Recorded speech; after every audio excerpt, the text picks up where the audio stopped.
Welcome back to Solentha Stories.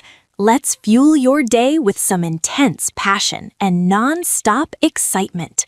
Grab your gear, we're moving into the story now. I caught my fiancé hooking up with my best friend's girlfriend hours before our wedding. When I confronted him, he smirked and said, "Relax. It was just physical. You're overreacting like always. Stop being so dramatic and insecure." So, I taught them both what real consequences look like when you humiliate the wrong person. I found my fiancé with his pants down in his parents' library, wrapped around my best friend's girlfriend, exactly 14 hours before our wedding. Wait, Ethan started, scrambling off the antique desk. "It's not what it looks like," Vanessa added, pulling her dress down. I stood there, hands still on the doorknob, my brain cataloging the scene the way it would catalog a trauma case in the OR. Disheveled clothes. Lipstick smeared. The smell of her perfume saturating the air. Behind me, I heard Jordan's sharp intake of breath. He'd followed me upstairs looking for them too. For exactly 3 seconds, nobody moved. Then Ethan said the words that would define everything that came after. "Relax. It was just physical. You're overreacting like always. Stop being so dramatic and insecure. Just physical. Like that made it better." I'm Dr. Maya Hartwell, and this is the story of how I caught my fiancé hooking up with my best friend's girlfriend hours before our wedding, and what I did about it. But to understand how I got to that library door, how I ended up standing there watching my entire future disintegrate in real time, you need to understand who I was before that moment. You need to understand the life I'd built on precision and control. At 31, I was the youngest attending orthopedic trauma surgeon in Metropolitan General's 100-year history. That wasn't luck. That was 70-hour weeks, sleeping in on-call rooms more nights than my own bed, and an ability to compartmentalize emotion that my mentor Dr. Patricia Chen once called surgical detachment bordering on supernatural. I took it as a compliment. My world revolved around absolutes. Clean incisions, steady hands, lives saved in the OR where chaos had no place. I reconstructed shattered spines, rebuilt crushed pelvises from highway accidents, gave people back their ability to walk. Every surgery was a puzzle with a solution. Every broken bone had a protocol for repair. Every crisis had a step-by-step response that I'd memorized and perfected. Control was everything. Control was survival. 3 days before I found Ethan and Vanessa in that library, I'd spent 11 hours reconstructing a motorcycle accident victim's pelvis. 14 surgical pins. 4 shattered vertebrae. Arterial damage that should have killed him twice over. My hands never shook. Not once. Not when the arterial spray hit my face shield at 3:47 a.m. Not when he coded on the table and we had to shock him back. Not when my attending asked if I needed a break after hour 8 and I said no. I didn't need breaks. I needed control. That's what made me exceptional at my job. That's what earned me respect from colleagues twice my age. That's what made patients trust me with their lives. And that's what made me completely blind to the fractures forming in my own life. I met Ethan Callaway 4 years ago at a medical technology conference in Chicago. I was there for a panel on innovative spinal fusion techniques. He was there representing Callaway Pharmaceuticals, his family's third-generation pharmaceutical distribution empire. Representing mostly meant showing up to events with his last name on the building and looking good in expensive suits. We were sitting through some tedious keynote about surgical robotics when he leaned over and whispered, "You look like you'd rather be anywhere but here." I'd smiled despite myself. Is it that obvious? Only to someone who feels exactly the same way. Something about the way he said it, conspiratorial, amused, genuine, made me actually laugh. For the first time in months, I genuinely laughed. Ethan had that effortless charm that came from never worrying about money, never stressing about job security, never lying awake at night wondering if you were good enough. Everything in his life had been easy. Handed to him. Expected. I thought that would be a problem. That we were too different. But Ethan seemed fascinated by my work. He'd ask about my surgeries with actual interest, show up at hospital fundraisers and introduce me as Dr. Maya Hartwell, the brilliant surgeon, with real pride in his voice. When trauma calls interrupted our dinners, he'd just smile and say, "Go save lives," like it was the most natural thing in the world. After years of dating men who resented my career, who complained that I worked too much, who wanted me smaller and more available and less consumed by something they didn't understand, Ethan felt like oxygen after being underwater. He never complained when I canceled plans for emergency surgeries. Never made me feel guilty for missing his company events. Never asked me to choose between him and my career. I thought that meant he accepted me. All of me. The parts other people found difficult. His mother Catherine felt differently. I met her 6 months into our relationship at a formal dinner at their country estate. The kind of place with more rooms than residents, where staff served 5 courses like they were performing delicate surgical procedures themselves. Catherine Calloway looked at me across the antique dining table and said in a voice like frosted glass, "A surgeon. How industrious." Ethan's previous girlfriends came from more established families. The Vanderbilts, the Astors, you understand. Translation: You're not good enough for my son. Ethan had laughed it off later. She'll warm up once she realizes how brilliant you are. He never did. But 3 years in, Ethan proposed anyway. With his grandmother's ring, a flawless 3-carat diamond that probably cost more than my medical school debt. We were at the cabin his family owned upstate, standing on the dock at sunset, and when he got down on one knee I said yes without hesitation. I said yes to a future I thought I understood. The wedding was set for March 22nd. We had 8 months to plan. Plenty of time for everything to fall perfectly into place. That's when my best friend Jordan Bishop started dating Vanessa Crane. Jordan and I had been inseparable since undergrad anatomy labs. We'd bonded over cadaver dissections and late-night study sessions and shared dreams of careers that actually mattered. He became a civil rights attorney, the kind who took cases for justice instead of money, who worked 80-hour weeks defending people who couldn't afford proper representation. He understood what it meant to be consumed by work that felt like purpose. When he called me after meeting Vanessa at an art gallery opening, his voice had that dopey excitement that told me he was genuinely smitten. "She's incredible, Maya. Smart, sophisticated, passionate about art." I was happy for him. Jordan deserved someone who made him light up like that. Vanessa Crane was stunning in that effortless way some women are. Long dark hair that always looked professionally styled. Vintage designer clothes that probably cost more than my monthly rent. A Yale art history degree she mentioned in every single conversation like it was a fundamental part of her identity. She worked as a private art consultant, which as far as I could tell meant rich people paid her obscene amounts to validate their taste in paintings. Our first double date should have been a warning sign. Vanessa spent 20 minutes explaining why the restaurant's decor was aggressively pedestrian and lacking any cohesive aesthetic vision whatsoever. I told Jordan afterward as gently as possible, "She's a bit much." He'd smiled that love-struck smile. "She's just passionate. Give her a chance." So I did. Over the next 8 months, the 4 of us became inseparable. Weekend trips upstate. Thursday dinners when I wasn't on call. Endless wedding planning sessions where Vanessa inserted herself as my unofficial co-coordinator. She had opinions about everything. My dress was too traditional. You need something with more drama. My venue was beautiful but predictable. My decision to keep working right up until the wedding week would leave me looking exhausted in all the photos. I should have seen the other warning signs too. The way Vanessa touched Ethan's arm during conversations, her hand lingering just a beat too long. How she'd lean in close when making points, invading personal space that should have stayed personal. The inside jokes they developed that somehow excluded Jordan and me from our own gatherings. But I was busy. Consumed by my surgical schedule. Grateful for help with wedding planning that I thought came from genuine friendship. 2 weeks before the wedding, a multi-vehicle pileup on the interstate filled my schedule completely. I was operating 12, 14 hours a day. Coming home at midnight, leaving again at 5 in the morning. Running on caffeine and muscle memory. Vanessa suggested she and Ethan handle last-minute vendor confirmations together. "You're too busy," she'd insisted, her face full of concern that seemed completely genuine. "Let us help. That's what friends are for." I'd been so grateful I'd hugged her. I'd spent 12 years training myself to ignore instinct in favor of observable data. To trust protocols over gut feelings. To believe that emotion-clouded judgment and control created safety.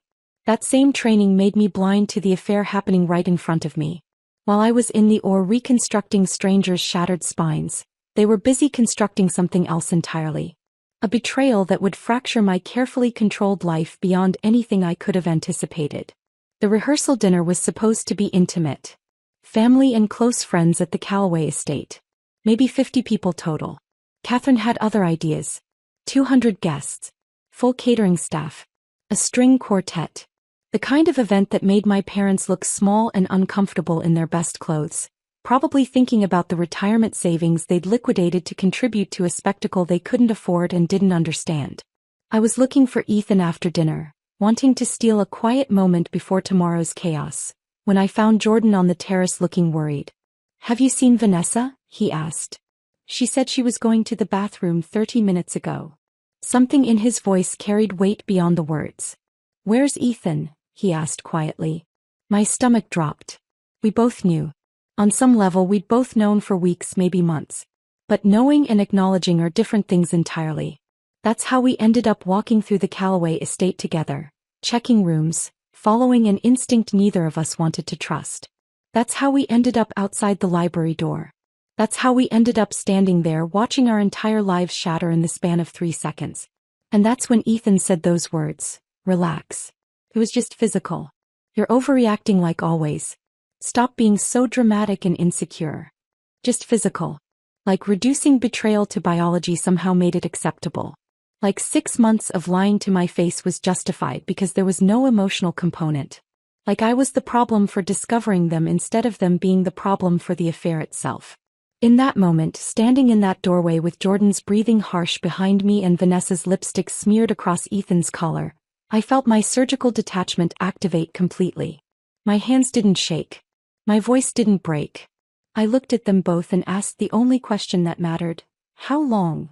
How long?" I asked again when neither of them answered.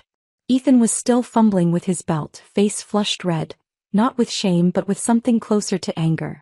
Vanessa had managed to smooth her dress down, but her lipstick was smeared across her chin and her hair looked like someone had been running their hands through it. Which, of course, someone had. "Does it matter?" Ethan shot back, his voice taking on that defensive edge I'd heard before when I'd questioned him about working late or needing space. "You're never around anyway. Always at the hospital. Always choosing your patients over me. My patients. The people whose lives I saved.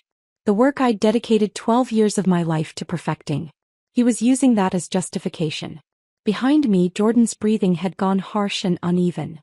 "Vanessa," he said quietly, his voice shaking. "How long have you been sleeping with him?" Vanessa's eyes darted between Jordan and Ethan, calculating which answer would cause less damage. She'd always been good at reading rooms, at knowing exactly what to say to manage situations. But there was no managing this.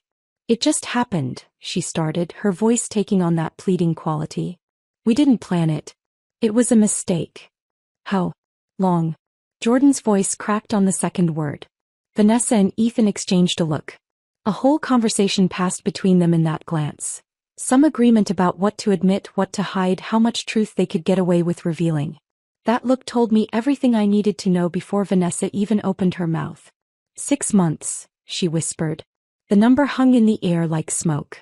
6 months. Half the time I'd been planning this wedding. Half the time I'd been choosing flowers and finalizing seating charts and writing vows to a man who was sleeping with someone I'd called my friend. I laughed. I couldn't help it. The sound came out sharp and brittle, echoing off the library's high ceilings. "You think this is funny?" Ethan's face went from flushed to purple. "This is exactly what I'm talking about. You're completely unhinged." "I'm unhinged," I repeated slowly, tasting the words. "I just walked in on you having sex with my best friend's girlfriend 14 hours before our wedding, and I'm the one who's unhinged. It was just physical." He was yelling now, panic making his voice go high. "It didn't mean anything. You're taking this way too seriously. Just physical. Like that was supposed to comfort me. Like reducing 6 months of betrayal to mere biology somehow made it acceptable. So if it didn't mean anything," I said, my voice still perfectly calm, "why did you keep doing it?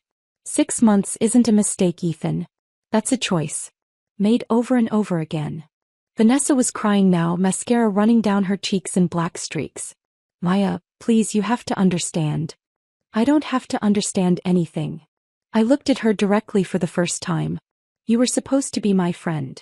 I am your friend. Friends don't sleep with their friend's fiancé 50 times over 6 months. The number was a guess, but I watched her face and knew I'd hit close to the truth. Or was it more than that? Did you lose count? She flinched like I'd slapped her. Jordan made that sound again, that wounded animal noise that told me he was breaking apart inside. 50 times. His voice was barely audible. You slept with him 50 times? Jordan, baby, please. Vanessa reached for him. He stepped back like she was radioactive. Don't touch me. Don't you dare touch me. We need to talk about this privately, Vanessa tried, her eyes darting toward the open door. Before people find out. Oh, people are going to find out, I said, pulling my phone from my clutch. In fact, let's tell them right now. Don't you dare. Ethan lunged for my phone. I sidestepped him easily. 12-hour surgeries had taught me to move efficiently even when exhausted, and he stumbled forward into the desk they'd just been using for their encounter. Vanessa tried to catch him and they both went down in a tangle of limbs. An antique lamp crashed to the floor, shattering. The sound was catastrophic in the quiet house. For a moment, everything froze. Then I heard it, footsteps in the hallway. Multiple footsteps. People running toward the noise. Ethan scrambled to his feet, eyes wide with genuine panic now. Mother's going to. He didn't finish the sentence because Catherine Calloway appeared in the doorway, her practiced social smile already in place. What on earth? She stopped mid-sentence. Her eyes swept the scene with the precision of someone trained to assess situations quickly and thoroughly. Me standing calm by the door. Jordan pale and shaking beside me. Ethan and Vanessa on the floor surrounded by broken glass. The overturned furniture. Vanessa's smeared makeup. Ethan's disheveled clothes. The smile vanished from Catherine's face. Someone better explain this immediately, she said, her voice dropping to that dangerous quiet tone that was somehow more terrifying than yelling. More people crowded into the hallway behind her. I recognized Ethan's father, several groomsmen, my parents pushing through the crowd looking confused and concerned. Bridesmaids in their cocktail dresses. The wedding planner with her ever-present clipboard. Random guests drawn by the crash. All eyes on us. Ethan scrambled to his feet, panic replacing whatever arrogance he'd had moments ago. Mother, it's not. Maya's having some kind of breakdown. She attacked us. I haven't touched either of you, I said calmly, holding up my hands to show the crowd. Though I'm tempted to start. Then why are we on the floor? Vanessa demanded, also standing now, trying to fix her hair with shaking hands. Because your coordination is as bad as your judgment, I replied. You tripped over each other trying to stop me from making a phone call. What phone call? Catherine's eyes were sharp, missing nothing. I smiled. It felt strange on my face, cold and hard and nothing like the smiles I'd practiced for wedding photos. The one where I call my maid of honor and tell her to cancel the wedding. I said clearly, loudly enough for everyone in the hallway to hear. Because the groom has been sleeping with one of the bridesmaids for 6 months. The hallway exploded. Gasps. Shocked whispers. Someone said, "Oh my God," loud enough to echo. I saw phone screens lighting up as people started recording, texting, calling others who weren't there to witness this firsthand. That's not true. Ethan's voice went high and panicked. She's lying. She's jealous and controlling and making things up because she can't handle. If I'm lying, I interrupted, my voice cutting through his rambling. Why is Vanessa's lipstick smeared all over your collar? Every head in the hallway turned to look at Ethan's collar. The evidence was undeniable. Red lipstick, the exact shade Vanessa always wore, smeared across the white fabric. And why are there scratch marks on your neck? I continued, cataloging the evidence the way I would in a medical chart. More gasps. More phones raised to capture the moment. And why does this entire room smell like her perfume? Catherine's eyes narrowed dangerously. She looked at her son, really looked at him, and I saw the moment she registered everything I'd pointed out.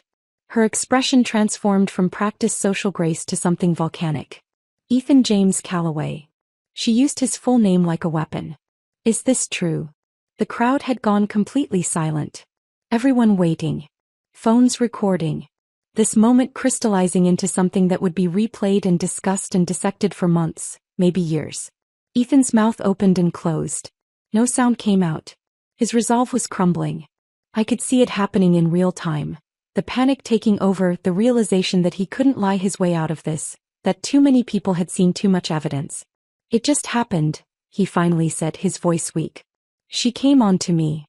The hallway erupted again. Vanessa spun on him so fast her heel caught on the Persian rug. I came on to you?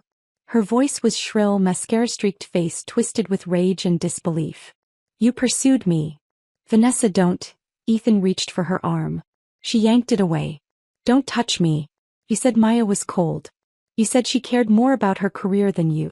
You said the wedding was a mistake, but you couldn't back out because of your family. Every word landed like a physical blow. My parents were in the hallway now. I saw my mother's hand fly to her mouth. My father's face had gone dangerously red. That's not, I never said. Ethan was floundering, looking between his mother and the growing crowd of witnesses. You said it last week. Vanessa was fully crying now, her careful composure completely shattered. At your condo. After we... She stopped, realizing mid-sentence what she was admitting. Jordan made that sound again. Last week? You were at his condo last week. I'd been in Boston last week. At a medical conference presenting spinal fusion research. I'd called Ethan every single night from my hotel room, and he'd said he missed me, that he was bored at home, that he couldn't wait for the wedding. He'd been with her. The timeline reconstruction was happening in my head automatically, the way it did when I was piecing together how an accident had occurred based on injury patterns. How many times? Jordan's voice broke on the question.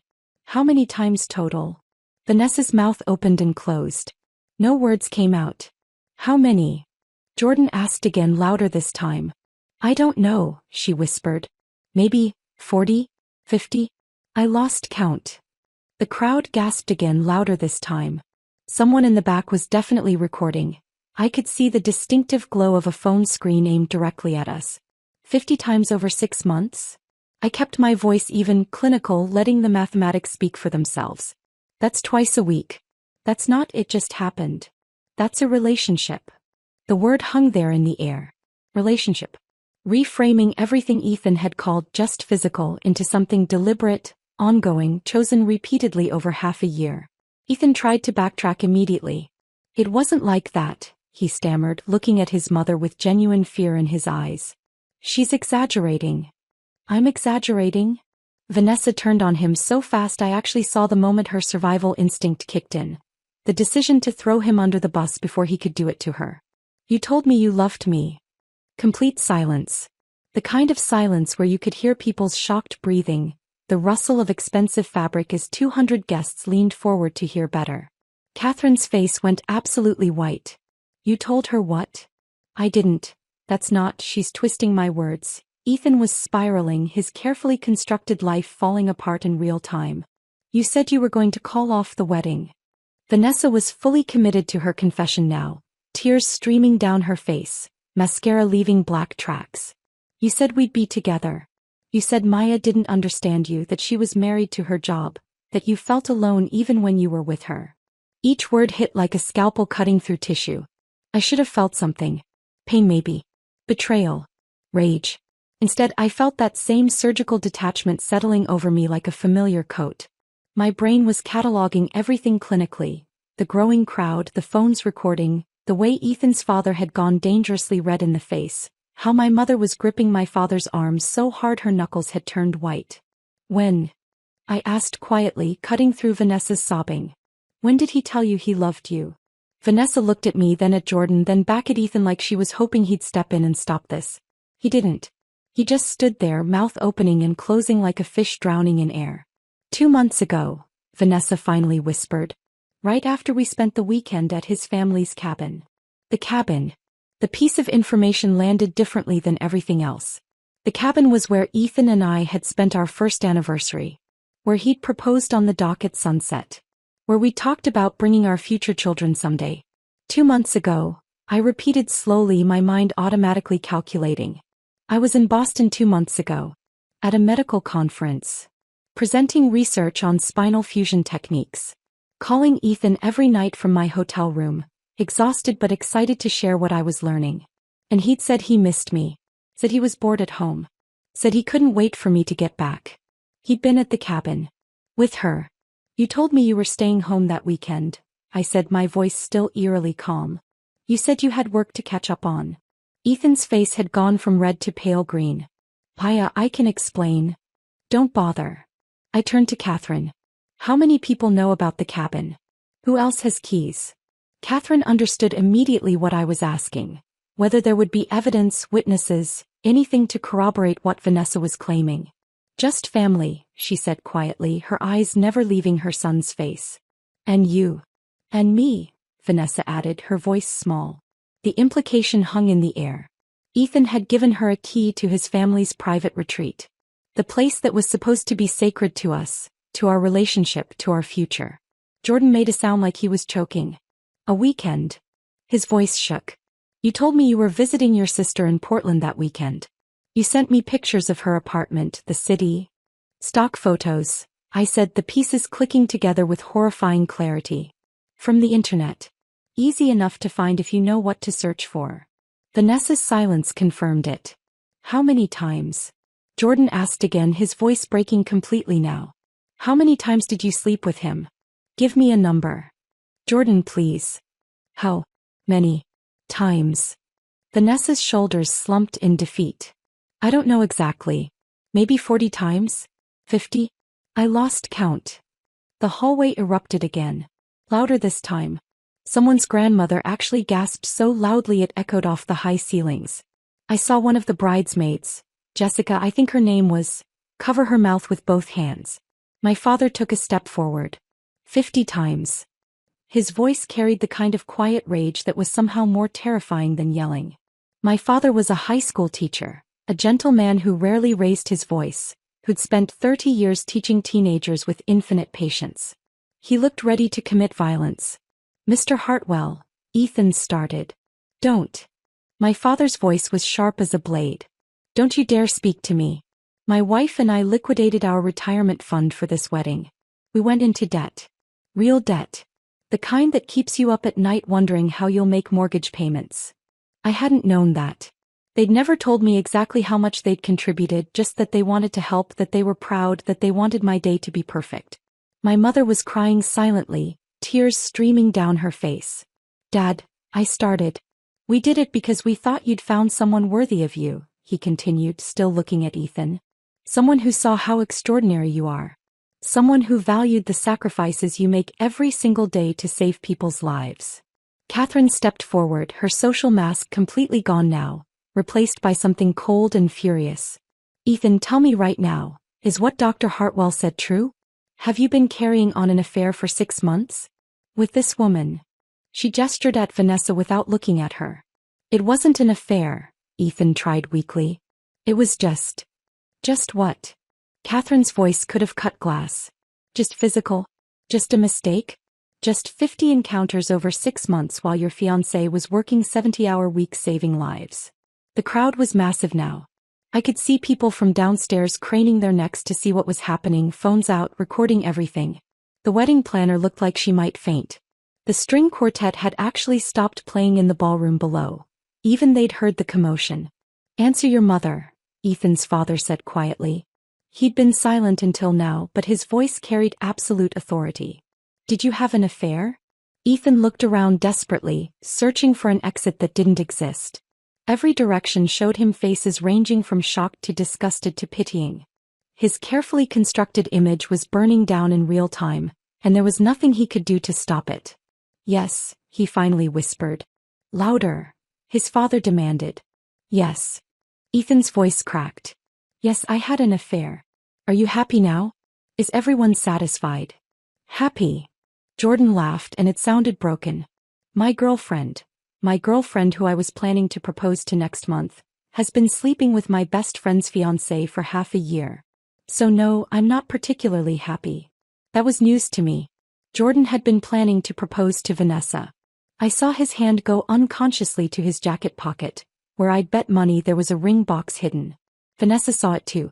Her face crumpled. Jordan, no. Don't. He pulled his hand away from his pocket like it burned. Don't say my name. Don't look at me. Don't. His voice broke completely. I bought a ring 3 months ago. I was waiting for the right moment. I thought. He couldn't finish. The hallway had gone silent again, everyone witnessing Jordan's heartbreak in real time. Catherine turned to me, and for the first time since I'd met her 4 years ago, I saw something like respect in her eyes. Dr. Hartwell, I apologize. You deserved far better than this. Then him. She looked at her son with open disgust. The wedding is cancelled. Immediately. Ethan, you will personally contact every single guest and explain what you've done. You will not make excuses. You will not blame Dr. Hartwell for your choices. Mother. I'm not finished. Her voice was ice. Vanessa, you are no longer welcome in this house or at any Calloway family event. Ever. Both of you have humiliated this family in front of 200 witnesses, and there will be consequences. I watched Ethan's face cycle through emotions. Shock, anger, fear, and finally something that looked like resignation. I'm sorry, he said, but he was looking at his mother, not at me. Of course he was. I turned to the crowd of guests. My family, his family, our friends, colleagues who'd traveled from across the country, people who'd rearranged their lives to be here for what was supposed to be the happiest day of my life. I apologize for the disruption, I said clearly, my voice steady. But I won't apologize for refusing to marry a man who thinks betrayal is just physical, and that expecting basic loyalty makes me dramatic and insecure. Several people in the crowd actually nodded. The wedding is off, I continued. Thank you all for coming. I'm sorry you traveled for nothing. You didn't travel for nothing, my mother said suddenly, her voice thick with tears but surprisingly strong. You all witnessed Maya standing up for herself. You witnessed her refusing to accept less than she deserves. That's not nothing. Several women in the crowd started clapping. Then more people joined in. Within seconds, half the hallway was applauding. Not for the wedding. For its cancellation. I looked at Jordan. You okay? He shook his head, tears streaming down his face. No.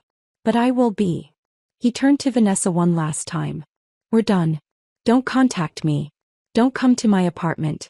Don't call, don't text, don't send letters or flowers or apologies. I'm blocking you on everything. And Vanessa. He waited until she looked at him. I hope it was worth it. Then he walked away, head held high despite the tears. Everyone in the hallway stepped aside to let him pass. I took one last look at Ethan, standing there in his expensive suit surrounded by broken glass and the ruins of his reputation. Then I walked out. I didn't look back. Behind me, I heard Catherine's voice cutting through the shocked silence. Everyone out.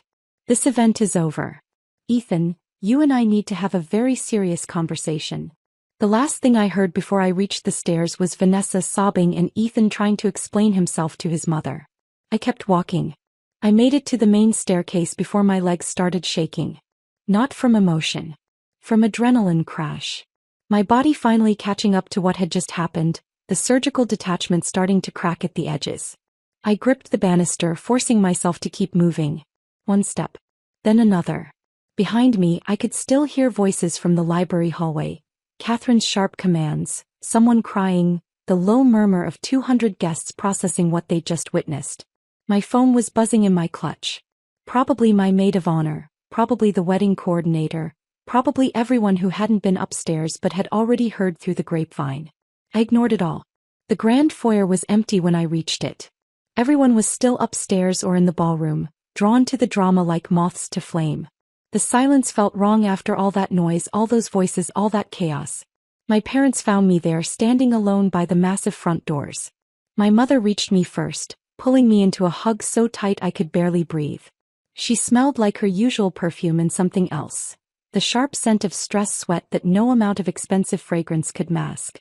Baby, she whispered into my hair. I'm so sorry. I'm so sorry. Don't be. My voice came out steadier than I expected. Better now than after. My father's hand landed on my shoulder, heavy and warm. When I looked up at him, his eyes were red-rimmed but dry. We're leaving. Right now. You don't need to stay here another second. The rehearsal dinner is over, he said firmly. Catherine can handle her own mess. We're taking you home. Home. Except home was the apartment I shared with Ethan. The apartment where half my closet held his clothes, where his shaving kit sat on the bathroom counter, where we'd planned to spend one final night before the wedding tomorrow. Tomorrow. The wedding that was supposed to happen in less than 15 hours. I can't go there, I said quietly. Not tonight. My mother pulled back to look at me. Then we'll get a hotel. All three of us. We'll order room service and terrible pay-per-view movies and we'll figure out everything else tomorrow. A hotel. With my parents. The night before my wedding that wasn't happening. The absurdity of it hit me again, but this time I didn't laugh. I just nodded. Okay.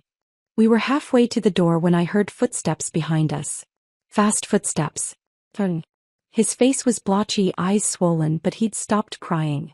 He looked hollowed out, like someone had scooped everything vital from inside him and left just the shell. Wait. I stopped. My parents exchanged a look but stepped back slightly, giving us space. I didn't know, Jordan said, his voice rough. I swear to God I didn't know. If I'd had any idea. I know you didn't. And I did know. Jordan's shock had been too genuine, too visceral. You're not responsible for what she did. Neither are you. He said it with such conviction that I felt something crack in my chest. What Ethan said up there, about you being too focused on your career, too intense, too unavailable, that's garbage. You know that, right? Did I know that? 6 months. 50 times. That's a lot of opportunities for someone to feel neglected, to feel like they needed something I wasn't providing. Jordan stepped closer, his voice dropping. You are brilliant and driven and dedicated to saving people's lives. Those aren't character flaws. Those are the things that make you extraordinary. If Ethan couldn't handle being with someone extraordinary, that's his failure. Not yours. My mother made a small sound of agreement behind me. She played me too, Jordan continued. Vanessa. Every Thursday when she said she had yoga class. Every Tuesday when she claimed she was meeting clients. Every time I suggested we do something together and she said she was too busy, too tired, had other plans. He laughed bitterly. I was planning to propose next month. I had the ring in my pocket tonight. I was going to ask her after your wedding, use the romantic atmosphere, make it special. Jordan. I thought she was the one. His voice broke on the last word. I really thought. He couldn't finish. I pulled him into a hug. He held on like I was the only thing keeping him upright, his body shaking with silent sobs. We stood there for a long moment, two people who just had their futures ripped apart by the same two cowards. When he finally pulled back, his eyes were wet but his jaw was set. What are you going to do? Right now. Get a hotel room with my parents. Tomorrow. I took a breath. Tomorrow I'm going home and packing up every single thing that belongs to Ethan. Then I'm changing the locks. Then I'm blocking his number. Then I'm moving forward like he never existed. Jordan nodded slowly. Can I help? You don't have to. I want to. He said it with such fierce conviction that I knew he meant it. I need to do something. Need to feel like I have some control over any of this. I understood that completely. Hey, I said. Tomorrow morning. 9 a.m. I'll bring coffee in boxes. My father cleared his throat gently. We should go before anyone else comes down. He was right. The last thing I needed was another confrontation, another round of explanations, another moment standing in this house that smelled like old money and fresh betrayal. We made it to the parking lot before my phone started ringing in earnest. My maid of honor. Then one of my bridesmaids. Then another. Then my cousin. Then colleagues from the hospital who must have heard through some impossible grapevine that traveled faster than light. I turned my phone off completely. Smart, my father said, unlocking his car. You don't owe anyone explanations tonight. We drove in silence to a hotel near the airport, the kind of generic chain that looked identical in every city, where nobody asked questions and nobody cared who you were or why you needed a room at 11 p.m. on a Friday night. My mother handled check-in while my father and I sat in the lobby, not talking, just existing in the same space. I never trusted him, my father said suddenly. I looked at him surprised. You never said anything. What was I going to say? Honey, I have a bad feeling about the rich boy who seems perfect on paper. You would have thought I was being overprotective. Or classist. Or just a dad who thought nobody was good enough for his daughter. Are you? A dad who thinks nobody's good enough. He smiled slightly. Probably. But that's not why I didn't trust Ethan. I didn't trust him because he never looked at you the way you deserve to be looked at. What do you mean? When you talk about your surgeries, about your research, about the lives you've saved, your whole face lights up. You become animated and passionate and so completely yourself. He paused. Ethan never looked at you like that was beautiful. He looked at you like it was something to tolerate. Something he put up with because the rest of the package was acceptable. The observation landed with quiet devastation. Because my father was right. I'd seen that look on Ethan's face dozens of times, that slightly glazed expression when I got too deep into medical terminology, too excited about a successful surgery, too consumed by work he didn't understand and didn't really care to. I told myself it didn't matter. That not everyone had to be passionate about orthopedic trauma surgery. That it was enough that he didn't actively resent my career the way other boyfriends had. But tolerating something isn't the same as celebrating it. My mother returned with key cards. Room 847. 2 queens and a pull-out couch. We rode the elevator in silence. The room was exactly as generic as I'd expected. Beige walls, floral bedspread, abstract art that meant nothing, the faint smell of industrial cleaning products. It was perfect. My mother ordered room service. Comfort food that none of us really wanted but all of us needed. Grilled cheese sandwiches and French fries and chocolate cake that probably came from a freezer. We ate in our fancy rehearsal dinner clothes, sitting on hotel beds, watching some mindless action movie on cable. Nobody mentioned the wedding. Nobody talked about what happened. Nobody asked if I was okay. We just existed together, my parents flanking me like bodyguards, their mere presence saying everything that needed to be said. Around 1 a.m. my mother finally spoke. "Do you want to talk about it?" I considered the question. Did I want to dissect the affair, analyze where it went wrong, process the betrayal out loud? No, I said honestly. I want to sleep. And tomorrow I want to erase every trace of him from my life. And then I want to go back to work and remember who I am when I'm not defined by who I'm dating. My father raised his water glass.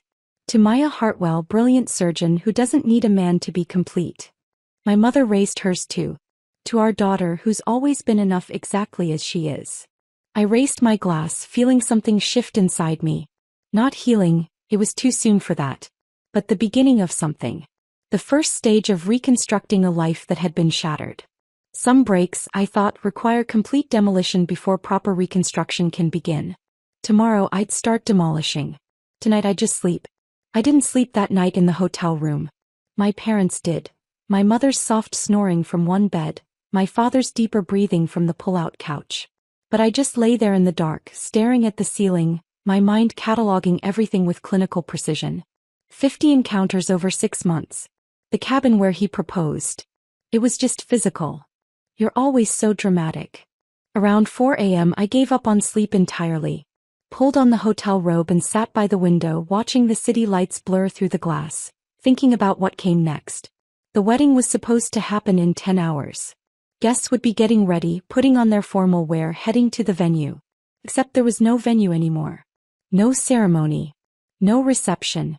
Just 200 people who'd need to be told that everything was cancelled. Catherine had said Ethan would handle the notifications. I wondered if he actually would or if he'd try to spin some story that made him look less pathetic. My phone was still off. I turned it back on just long enough to text my maid of honor. Weddings cancelled. Long story. Okay. We'll explain later. Before shutting it down again.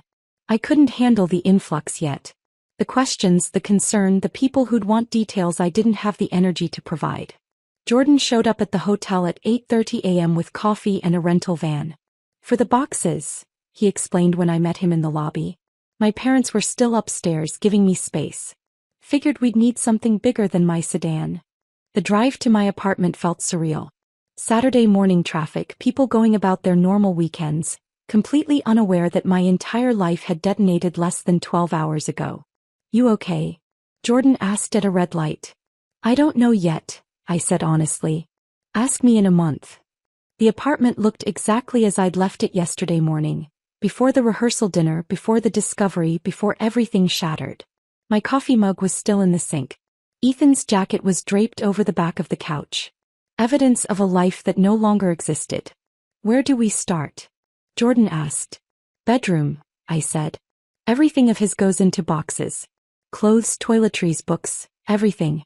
I want it gone. We worked in silence for the first hour. Jordan handled the bathroom while I tackled the closet, pulling Ethan's expensive suits off hangers, folding his designer shirts, packing his shoes into boxes with methodical precision. It should have hurt more than it did. But mostly I just felt numb. Detached. Like I was packing up a stranger's belongings rather than dismantling a 4-year relationship. "He's got a lot of stuff," Jordan observed, emerging from the bathroom with a box full of grooming products. For someone who claimed he needed space before the wedding. I looked around the bedroom. He was right. For someone who'd supposedly been staying elsewhere to respect tradition, Ethan had left an enormous amount of his life in my apartment. Almost like he'd never intended to actually move out. Almost like this space excuse was just that. An excuse to maintain his affair without me accidentally discovering it. By noon we'd filled 12 boxes. Everything that belonged to Ethan, packed and sealed and ready to go. What now? Jordan asked. Now we put them in the hallway. The hallway. I'm done being responsible for his belongings. He can come get them himself. Or not. Either way, they're not staying in here. We carried the boxes out one by one, stacking them neatly outside my apartment door. Jordan was sweating by the time we finished. The boxes were heavy, full of the accumulated possessions of someone who'd lived comfortably his entire life. Locks next, I said, pulling out my phone and finally turning it back on. It immediately exploded with notifications. 47 missed calls. 32 text messages. 14 voicemails. Most from Ethan. The texts escalated in desperation. Maya, please answer. We need to talk about this. You're being unreasonable. I made a mistake, but that doesn't mean we can't work through this. I love you. Why are you ignoring me? This is childish. Fine. Be that way. I blocked his number without reading the rest. The locksmith arrived at 1 p.m. Professional, efficient, asking no questions about why a woman needed her locks changed on what was supposed to be her wedding day. $300 and 45 minutes later, I had new keys and Ethan had none. Thank you, I told the locksmith, testing the new lock mechanism. No problem. Stay safe. Something about the way he said it made me think he knew exactly what kind of situation this was. Jordan left around 2, exhausted and emotionally drained. Call me if you need anything, he said at the door. Anything at all. Same to you. After he left, I sat on my couch in the too quiet apartment and finally let myself feel something. Not sadness. Not heartbreak. Rage. Pure surgical rage at the 6 months of lies, at the 50 betrayals, at the casual dismissal of, it was just physical, at being called dramatic and insecure for having the audacity to expect loyalty. My phone rang. Unknown number. I answered without thinking. Dr. Hartwell? A man's voice. Who is this? It's Ethan. I'm calling from my office phone since you blocked me. I hung up immediately. Blocked that number too. 10 minutes later, another unknown number. I didn't answer. Then another. And another. He was cycling through different phones trying to find one I hadn't blocked yet. The desperation would have been pathetic if it wasn't so infuriating. I changed my number entirely.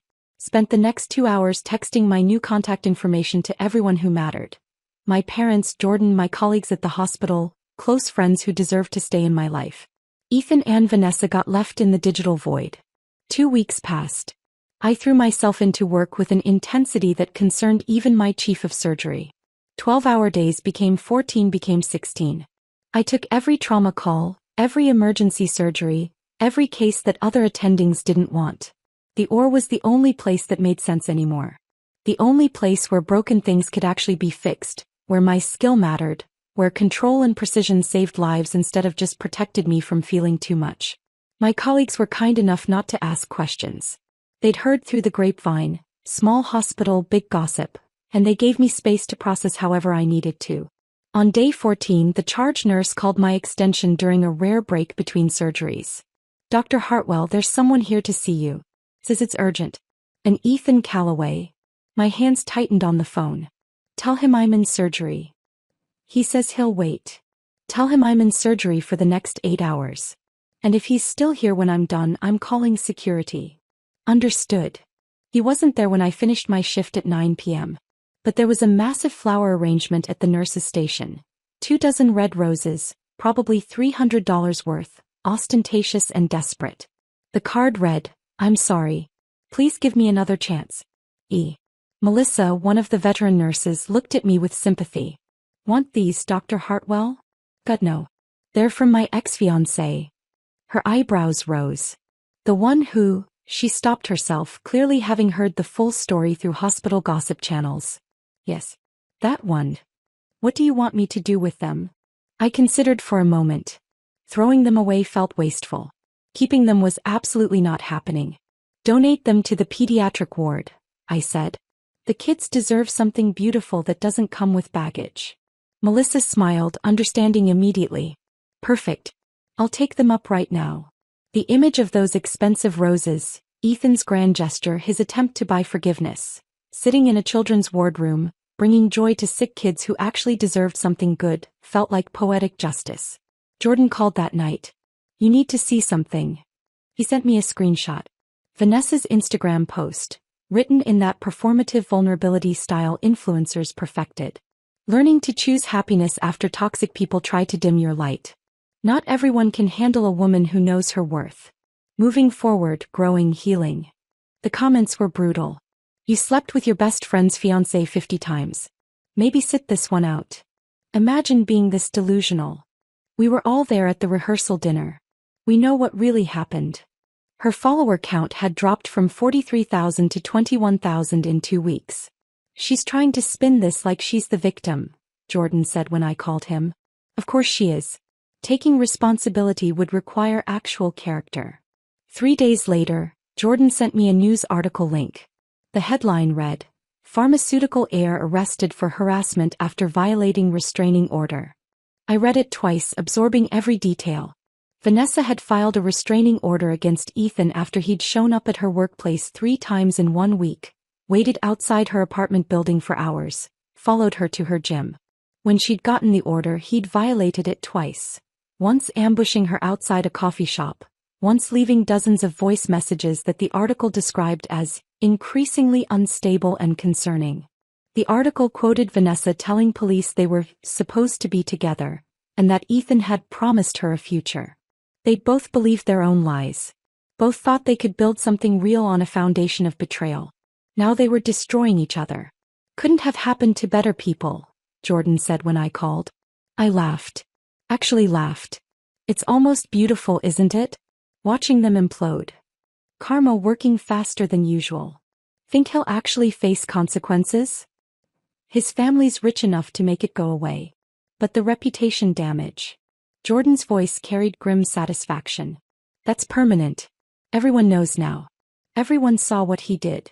I thought about that. About 200 witnesses at the rehearsal dinner. About the phones recording. About the story spreading through social circles like wildfire.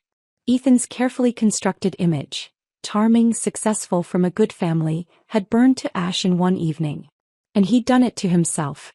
And he'd done it to himself, I repeated, letting the satisfaction of that truth settle in my chest. Jordan and I sat in comfortable silence for a moment, both of us processing the strange relief that came from watching the people who'd destroyed our lives now destroying each other. I should feel worse about this, Jordan said finally. About taking pleasure in their misery. Why? They earned it. Still, it feels petty. I considered that. Maybe. But I think we're allowed to be petty for a while. We were both planning futures with people who were actively sabotaging those futures behind our backs. We're allowed to feel satisfied when consequences finally catch up to them. Jordan raised his bourbon glass. To consequences. I clinked mine against his. To consequences. Work became my refuge over the following weeks. The OR was the one place where precision still mattered, where broken things could actually be fixed, where my skill had tangible value beyond the wreckage of my personal life. My first surgery after returning full-time was a complex spinal reconstruction. A 19-year-old motorcycle accident victim whose vertebrae had been crushed in 3 places. His ability to walk again depended entirely on my steady hands and focused mind. I scrubbed in at 6 a.m., my mind going quiet the moment I entered the operating room. For the next 11 hours, nothing existed except the surgical field in front of me. Shattered bone structure that needed rebuilding. Each pin placed with microscopic precision. Blood vessels tied off. Tissue carefully repositioned. This was what I was good at. This was what made sense. When I finally stepped out of the OR at 5 p.m., my back was aching and my hands were cramping, but I felt genuinely good for the first time in weeks. Dr. Patricia Chin, my chief of surgery, caught me in the hallway as I was heading to the lounge. Why? A word. I followed her into her office, already knowing what was coming. I heard about the wedding, she said, her voice gentler than I'd ever heard it. I'm sorry. Don't be. I met her eyes directly. Better to find out before than after. She studied me carefully, her gaze clinical and assessing. Are you good to be operating? That was 11 hours straight. You haven't taken time off. You're picking up extra shifts. I'm better operating than anywhere else right now, I said honestly. Surgery is the only thing that makes sense. Patricia nodded slowly. Fair enough. But Maya, take care of yourself. The hospital needs you, but you need to be whole to do this work. Don't use the OR as a place to hide from processing what happened. I wanted to tell her that surgery wasn't hiding. That it was the only place where I felt genuinely in control, where my decisions mattered, where broken things could actually be fixed. But I just nodded. I'll be careful. See that you are. My parents showed up at my apartment that evening without warning, carrying takeout Chinese food and expressions of gentle concern. We wanted to check on you, my mother said, setting containers on my coffee table. You haven't been answering our calls. I've been busy. We know. The hospital told us you've been working double shifts. I grabbed plates from the kitchen, deflecting. Someone has to cover the trauma cases. We ate in silence for a while, me sitting cross-legged on the floor, them on my couch, the awkwardness of the conversation we weren't having filling the space between us. Finally, my mother put down her container. I never liked him. I looked up, surprised. What? Ethan. I never trusted him. You never said anything. She exchanged a glance with my father. You seemed happy. Or at least you seemed like you'd made up your mind. What were we going to say? I put down my lo mein. You could have told me you had concerns. My mother leaned forward, her expression pained. Would you have listened? The question hung in the air. We both knew the answer. No, I wouldn't have. I'd have dismissed their concerns as overprotective parents who couldn't accept that their daughter was making her own choices. There were small things, my mother continued quietly. The way he looked at his phone during family dinners. How he'd suddenly need to take calls outside, always in another room. Once, at your birthday party last year, he disappeared for 40 minutes. When he came back, his shirt was buttoned wrong. The detail landed like a small explosion. My birthday party. 10 months ago.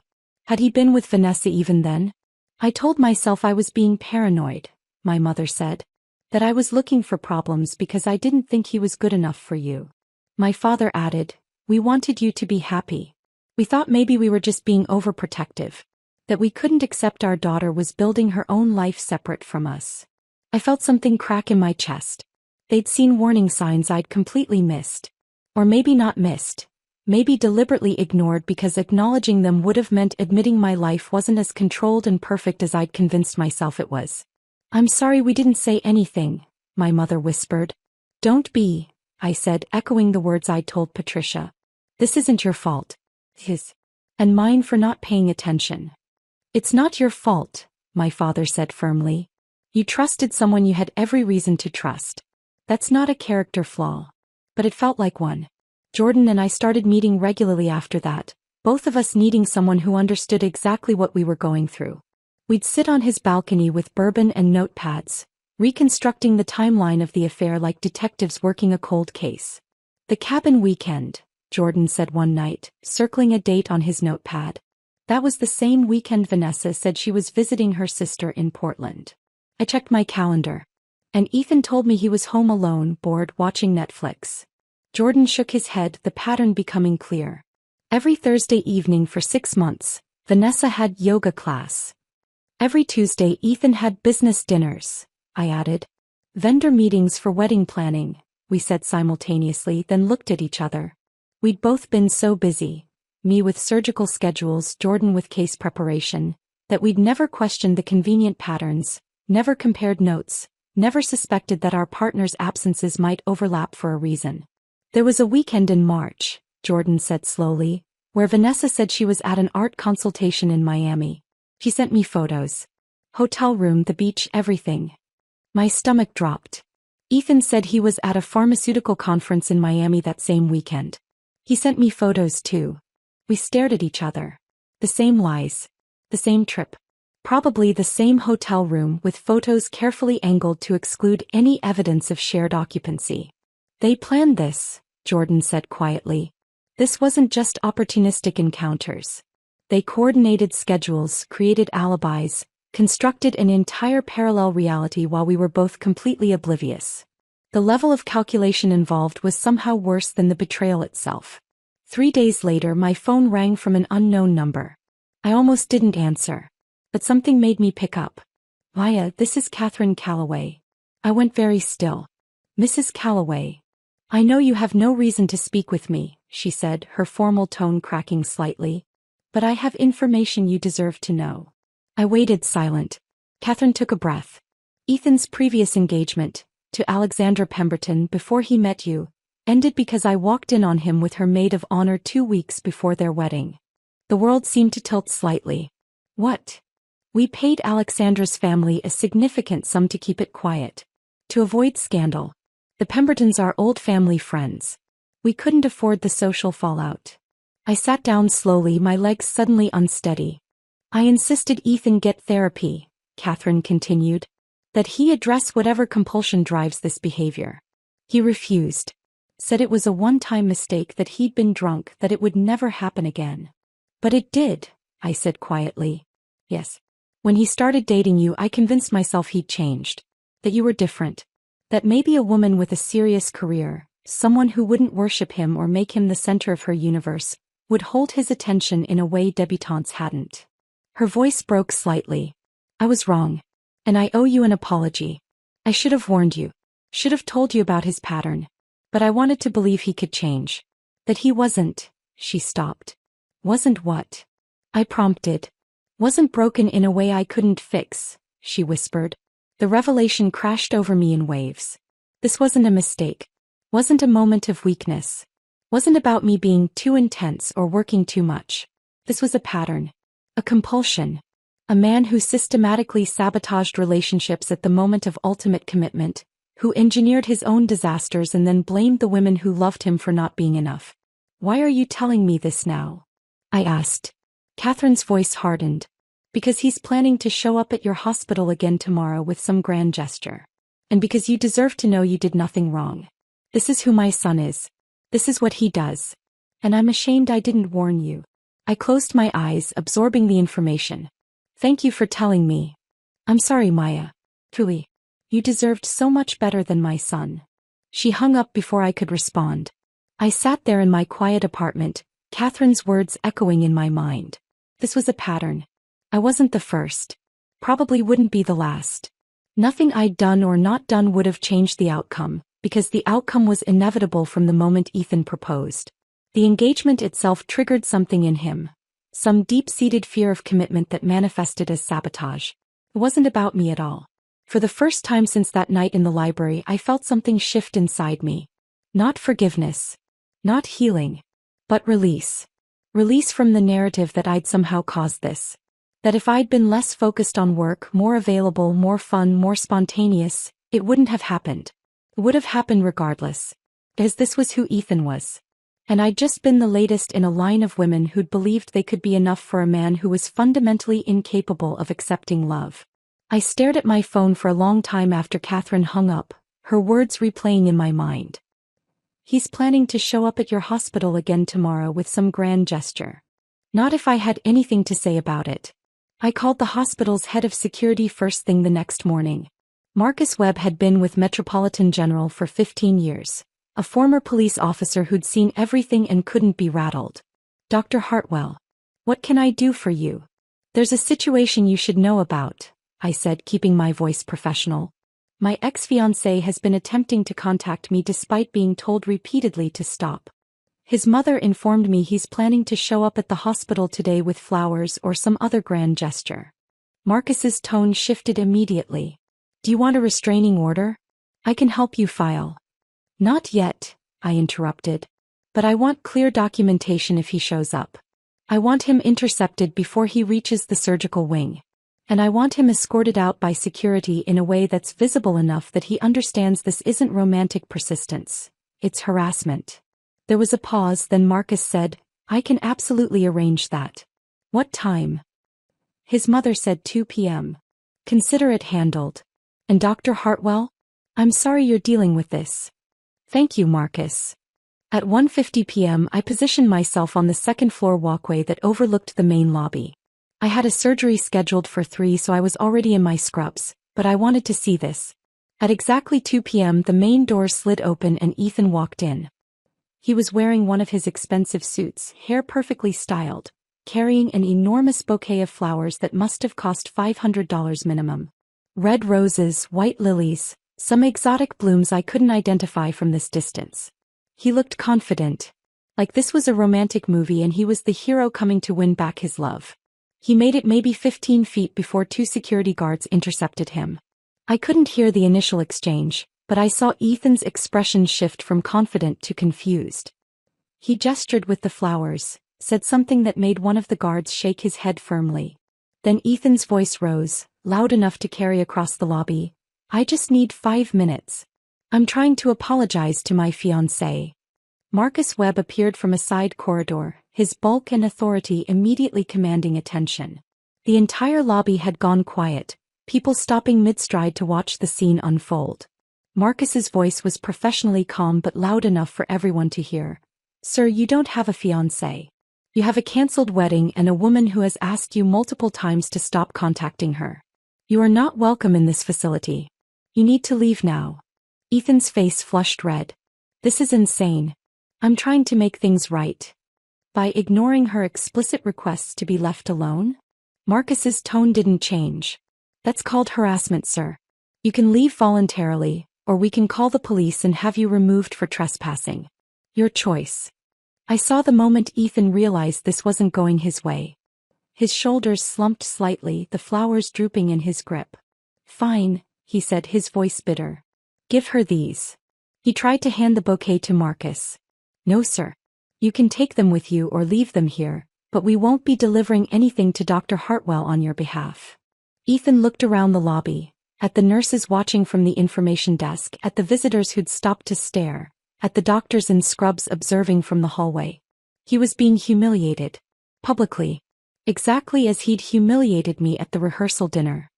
He set the flowers on the floor and walked out without another word. Marcus looked up at the second-floor walkway where I was standing. I gave him a thumbs up. He nodded and returned to his office. The flowers sat in the lobby for about 10 minutes before Sarah Chin, the hospital's volunteer coordinator, approached me. Dr. Hartwell, what should we do with those? An idea was already forming. Sarah, you know the charity auction next month? The one that raises money for the trauma unit. Of course. Those flowers cost at least $500. Let's photograph them, create a display card, and auction them off. Sarah's eyebrows rose. What kind of display card? I smiled. One that tells the truth. That these flowers were delivered as a grand gesture, by a man who was escorted from the hospital by security after his ex-fiancée declined his repeated attempts at contact following his 6-month affair. That rather than let expensive flowers go to waste, we're auctioning them to benefit trauma care. Sarah's eyes widened, then she started smiling. That's brilliant. Turn his harassment into something that actually helps people. Exactly. We spent 30 minutes crafting the perfect placard, photographing the arrangement, creating a whole display that would appear at next month's charity gala. The text read, "These flowers were delivered as a grand gesture, by a man who was escorted from Metropolitan General by security after his ex-fiancée, a surgeon at this institution, declined his repeated attempts at contact following his 6-month affair with her best friend's girlfriend. Rather than let expensive flowers go to waste, we're auctioning them off to benefit trauma care. Starting bid $50. Sometimes the best revenge is turning unwanted gestures into resources for healing." The auction raised $1,200. I framed the receipt and hung it in my office where I'd see it every day. Jordan came over that evening with a bottle of wine and a manila folder. "I have something for you," he said, spreading documents across my dining table. Credit card statements, hotel receipts, restaurant bills. All from Ethan's corporate credit card, all charged to Callaway Pharmaceuticals. "Where did you get these?" I asked. "I'm a civil rights attorney. I have investigator friends who owe me favors." He pointed at the timeline he'd constructed. "Look at the dates. Every single one of these charges corresponds to a time when Vanessa said she was somewhere else and Ethan claimed he was in business meetings." I leaned over the table studying the evidence. Hotel rooms in Miami, Boston, Philadelphia. Dinners at restaurants that cost more than most people's monthly rent. Weekend trips charged as business expenses. This is corporate fund misuse, Jordan said quietly. He was charging his personal affair to his family company's accounts. That's technically embezzlement. And Vanessa? Jordan pulled out another set of documents. Her billing records from the gallery where she works. Look at the hours she claimed as client consultations. They match perfectly with these hotel dates. Billing fraud. She'd been charging her employer for hours she spent sleeping with Ethan. What do you want to do with this? I asked. Jordan met my eyes. I want to send it to people who should know. Catherine's attorney. Vanessa's employer. Not as a legal complaint, just as information. Let them decide what to do with it. I considered that. We weren't demanding action. Weren't threatening. Just providing documentation of what had actually happened and letting the natural consequences unfold. Do it, I said. Jordan drafted a professional cover letter on his attorney letterhead, explaining that this was information relevant to potential corporate fund misuse and billing fraud, provided for informational purposes only. We sent copies to Catherine's attorney and to Lawrence Brennan, the owner of the boutique gallery that employed Vanessa. Then we waited. The fellowship offer from Zurich had been sitting in my email for 3 weeks. I'd ignored it during the immediate chaos, too overwhelmed to think about the future when my present was imploding. But now, sitting in my apartment with Jordan's documentation spread across my table and the framed auction receipt on my wall, I opened the email and actually read it. 12 months in Switzerland. Working with Dr. Heinrich Müller, one of the world's leading spinal reconstruction specialists. Research opportunities. Teaching. A chance to be Dr. Maya Hartwell, brilliant surgeon in a place where nobody knew about the cancelled wedding or the affair or any of it. I hit reply and typed 3 words. Asterisk, I accept. When? The response came within an hour. Asterisk, can you start March 15th? I checked the date. March 15th was 8 weeks away. It was also, I looked it up, the exact date of Ethan's court hearing for violating Vanessa's restraining order. The symmetry was too perfect to be coincidence. It felt like the universe offering me exactly what I needed exactly when I needed it. I typed back, March 15th works perfectly. I sent Ethan one final email. The only message I'd initiated since walking out of his parents' library. I accepted a fellowship in Switzerland. I'm leaving the country on March 15th. I hope you use this time to get the help Catherine says you've always refused. I hope you figure out why you sabotage every relationship at the moment of commitment. I hope you become the person you pretended to be. But I won't be here to see it. I'm done being a chapter in your pattern. I'm moving forward and you're staying behind with the consequences of your choices. This is the last time you'll hear from me. I hit send then blocked his email address before he could respond. The next 8 weeks passed in a blur of surgery schedules, packing, and watching the consequences unfold from a comfortable distance. Catherine's attorney reviewed Jordan's documentation and apparently presented it to the Callaway Pharmaceuticals board. Ethan was quietly removed from his token position at the company, his name stripped from all official materials. Lawrence Brennan fired Vanessa via email for billing fraud. She posted about it on Instagram. Another victim narrative about toxic work environments, but the comments section tore her apart. Jordan texted me updates like they were episodes of a soap opera. Ethan had moved back in with his parents. Vanessa was working as a barista. The restraining order hearing resulted in mandatory anger management classes and a formal warning that any future violations would result in jail time. I felt nothing watching their lives implode. No satisfaction. No vindication. Just a distant acknowledgement that consequences had finally caught up to choices. March 15th arrived cold and clear. Jordan drove me to the airport at 5 a.m., my entire life packed into 3 suitcases and a carry-on. Think you'll come back? He asked as we stood in the departures terminal. I considered the question. Eventually. But right now I need to be somewhere where my past doesn't exist. Where I can just be Dr. Maya Hartwell, brilliant surgeon. Nothing more complicated than that. Jordan pulled me into a hug. Call me when you land. And Maya? Yeah. You didn't just survive this. You won. I smiled against his shoulder. So did you? Yeah, he said quietly. I think we did. I walked through security without looking back. boarded my flight, found my seat. And as the plane lifted off, leaving everything behind, I felt something I hadn't felt in months. Free. The word echoed in my mind as the plane leveled off, the city disappearing beneath clouds, everything I was leaving behind becoming smaller and smaller until it vanished completely. I leaned my head against the window and closed my eyes, feeling the tension I'd been carrying for months finally start to release from my shoulders. Switzerland was waiting. A fresh start. A place where nobody knew about Ethan or Vanessa or the wedding that never happened. A place where I could just be Dr. Maya Hartwell again. Nothing more, nothing less. Zurich was exactly what I needed. The fellowship placed me at University Hospital, working alongside Dr. Heinrich Müller, one of the world's leading spinal reconstruction specialists. The work was intense. 12-hour days in the OR, complex cases that required every bit of skill I'd developed over my career. Research that consumed my mind completely. My colleagues knew me only as the American surgeon with steady hands and an impressive publication record. They didn't know about my personal life because I didn't have one to discuss.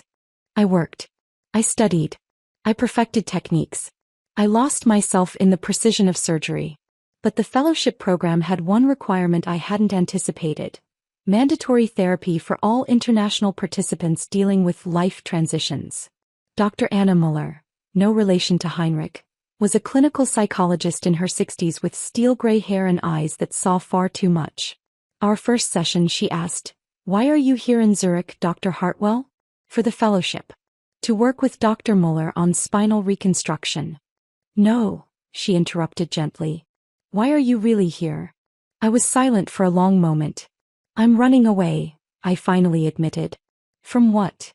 "From a wedding that didn't happen. From a fiancé who spent 6 months sleeping with my best friend's girlfriend. From the humiliation of discovering them hours before I was supposed to get married." Dr. Müller nodded, making a note. "And what are you running toward?" The question caught me off guard. "I don't understand. Running away from something is different than running toward something. Which are you doing?" I didn't have an answer. Over the following months, Dr. Müller asked questions that landed like surgical incisions, cutting through defenses I'd built over years. "Why did you choose emotional detachment as your primary coping mechanism? When did you start believing that needing people made you weak? Can you identify the moment you decided control was more important than vulnerability?" Slowly, painfully, I started seeing patterns I'd never examined. I'd built my entire identity around control. Around being the person who didn't need anyone, who could handle anything, who never let emotion compromise precision. That control had made me an exceptional surgeon. But it had also made me blind.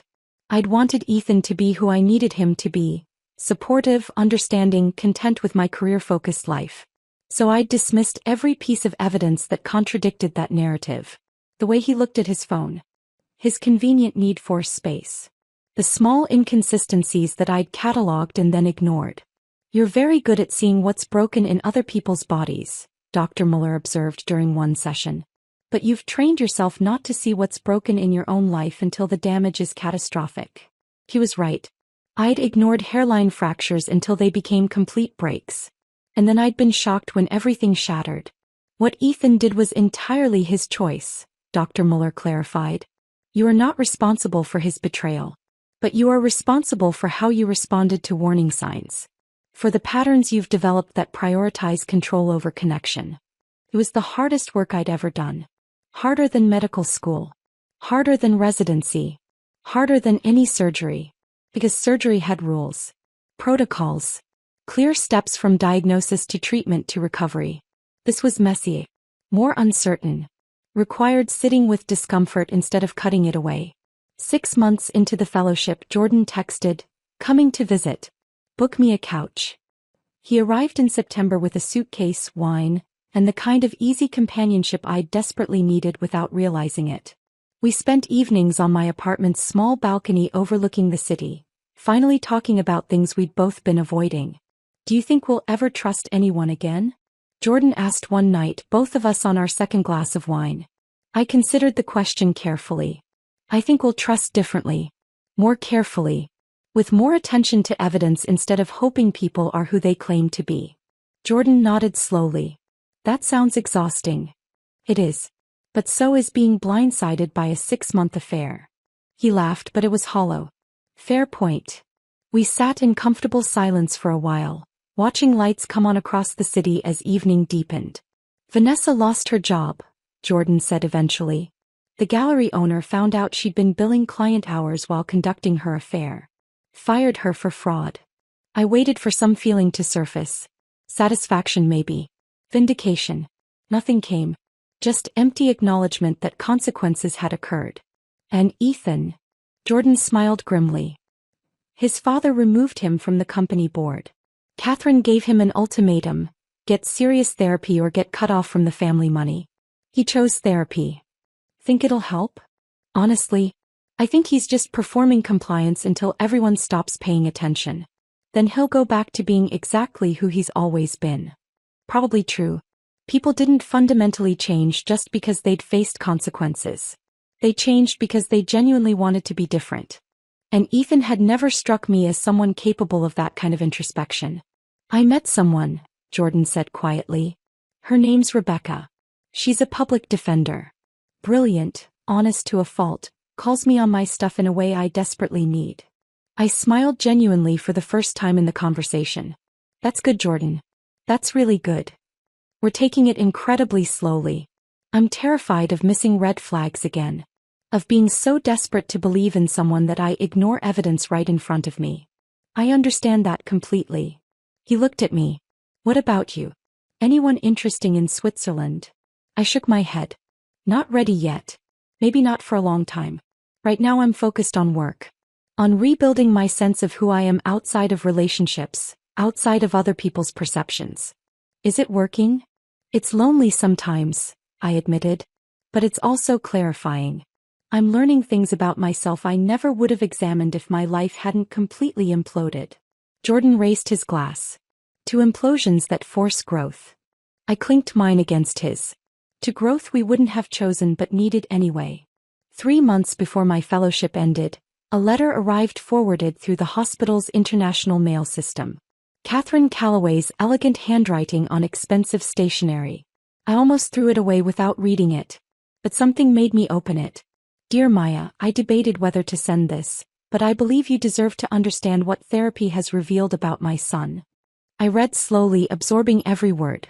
Ethan's pattern stemmed from fear of becoming like his father. Emotionally unavailable, trapped in a loveless marriage maintained purely for social appearances. His therapist believed he subconsciously engineered affairs that forced relationship endings, preventing him from entering marriages he feared would replicate his parents' cold dysfunction. This doesn't excuse his behavior or minimize the harm he caused you, Catherine wrote. But I thought you should know his betrayal wasn't about you being too intense or too focused on your career. It was about his own inability to accept love, commitment, or the vulnerability required for genuine partnership. I read the letter 3 times, feeling something shift inside me. Not forgiveness. Ethan didn't deserve that and I wasn't interested in offering it. But release. Release from the narrative that I'd somehow caused this. That if I'd been different, better, more available, it wouldn't have happened. It would have happened regardless. Because this was who Ethan was. A man incapable of accepting love even when it was freely offered. And that had nothing to do with me. I returned to the States in March, exactly 1 year after I'd left. Jordan met me at the airport with coffee and the kind of hug that said everything words couldn't. Welcome home, Maya. Metropolitan General welcomed me back with a promotion I hadn't expected. Director of Orthopedic Trauma. Youngest person ever to hold the position. My first day back, walking through the surgical wing in my white coat, I felt genuinely good to be home. But I was different now. Still precise. Still brilliant. Still exceptional at my work. But no longer using the OR as a place to hide from emotional complexity. No longer equating control with strength or vulnerability with weakness. I'd learned to sit with uncertainty. To acknowledge when I didn't have answers. To accept that some things couldn't be controlled or fixed or predicted. I started dating again. Carefully, slowly. Jordan's Rebecca helped vet potential partners with the brutal honesty of someone who'd also been burned. I went to therapy weekly. Not because I was broken but because I was committed to staying whole.